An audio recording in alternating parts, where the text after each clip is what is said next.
भारतीय चित्रपटसृष्टीतील अभिनेता आणि दिग्दर्शक रितेश देशमुख यांचा ड्रीम प्रोजेक्ट असलेल्या राजा शिवाजी या ऐतिहासिक चित्रपटाचा फर्स्ट लुक टीझर नुकताच सोशल मीडियावर प्रदर्शित झाला आहे. या भव्य टीझरने अवघ्या काही तासातच इंटरनेटवर धुमाकूळ घातला असून शिवरायांच्या शौर्याची गाथा मोठ्या पडद्यावर पाहण्यासाठी प्रेक्षक आता सज्ज झाले आहेत.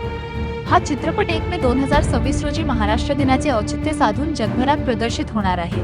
राजा शिवाजी हा चित्रपट केवळ मराठीच नाही तर हिंदी, तेलुगू, तमिळ, कन्नड आणि मल्याळम अशा एकूण 6 भाषांमध्ये हा चित्रपट प्रदर्शित होणार आहे. चित्रपटाचे दिग्दर्शन व मुख्य भूमिका रितेश देशमुख यांनी स्वतः या चित्रपटाचे दिग्दर्शन केले असून ते छत्रपती शिवाजी महाराजांच्या मुख्य भूमिकेत दिसणार आहेत.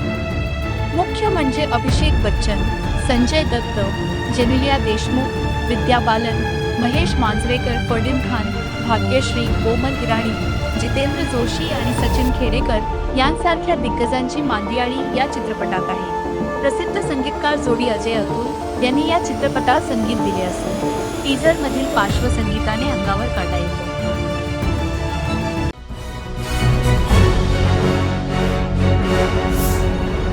Thanks for watching Ekmat Digital.